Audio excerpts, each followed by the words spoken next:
किसी छोटे से गांव में एक वड़ा पाव वाला रहता था जिसका नाम था भोलू।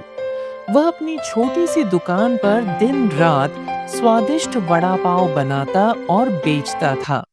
मगर उसका वड़ा पाव खास था क्योंकि उसमें कुछ ऐसा था जो कोई और नहीं जानता था। रोज उसके दुकान से लोग वड़ा पाव खाते थे। तभी वहां रमेश आया और बोला, भोलू भाई, एक वड़ा पाव देना। आपके हाथ के वड़ा पाव में जादू है। जब तक ना खाओ दिन ही नहीं बीतता है। भोलू ने बहुत प्यार से वड़ा पाव बनाया और रमेश को दे दिया। ऐसे ही दिन बीतते रहे। भोलू के वड़ा पाव का जादू चलता रहा। भोलू के पास एक पुरानी किताब थी जो उसकी दादी ने उसे दी थी। भोलू, ये किताब तू रख। मैं तो अब कुछ दिनों की ही मेहमान हूँ। तू इस किताब को पढ़कर वड़ा पाव बनाना। भोलू ने किताब रख लिया। उस किताब में एक जादुई नुस्खा लिखा था। यह नुस्खा सिर्फ सच्चे दिल से सेवा करने वालों के लिए था। यह नुस्खा कहता था, जो भी इस वड़ा पाव को खाएगा वह अपने जीवन की सबसे बड़ी समस्या से छुटकारा पा लेगा। लेकिन भोलू को यह बात समझ में नहीं आती थी। वह तो बस अपना काम करता, दूसरों की मदद करता और सबको स्वादिष्ट वड़ा पाव खिलाता। एक दिन एक बड़े शहर से एक व्यापारी नामक कुमार साहब गांव में आए। उन्हें कई सालों से अपनी फैक्ट्री में बड़ा नुकसान हो रहा था। उन्होंने सुना था कि इस गांव में एक जादुई वड़ा पाव मिलता है जो हर समस्या का समाधान करता है।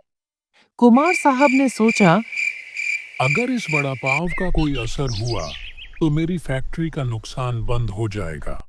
वह भोलू के पास गए और एक वड़ा पाव खरीदा। भोलू ने उसे पूरी मेहनत से और प्यार से वड़ा पाव बनाया। जब कुमार साहब ने वड़ा पाव खाया तो कुछ ही मिनटों में उनका चेहरा बदल गया। उन्हें एक विचार आया। अगर मैं अपनी फैक्ट्री में मेहनत और ईमानदारी से काम करूं तो समस्याओं का हल खुद ब खुद निकलेगा। अगले दिन कुमार साहब ने अपने सभी कर्मचारियों को ईमानदारी से काम करने के लिए प्रेरित किया। वह खुद भी मेहनत करने लगे और धीरे-धीरे उनकी फैक्ट्री की हालत सुधरने लगी।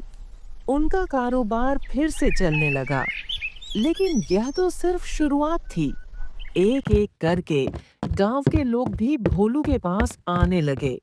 कुछ लोग अपनी खोई हुई चीजें ढूंढने आए, कुछ अपनी समस्याओं का समाधान ढूंढने और कुछ लोग सिर्फ अपना दिल हल्का करने के लिए। हर किसी की समस्या जादुई वड़ा पाव खाने से हल हो जाती थी। किसी ने अपने पुराने रिश्तों को फिर से मजबूत किया, किसी ने अपनी खोई हुई नौकरी वापस पाई और एक महिला ने अपनी गंभीर बीमारी का इलाज ढूंढ लिया। ये सब भोलू के वड़ा पाव के जादू से हुआ। लेकिन भोलू कभी भी घमंड नहीं किया। वह हमेशा कहता, ये वड़ा पाव मेरी मेहनत और प्यार से बना है और इसका जादू सिर्फ एक वजह से है, दूसरों की मदद करने का दिल। एक दिन एक और व्यापारी भोलू से यह जादुई वड़ा पाव खरीदने आया। उसने भोलू से पूछा।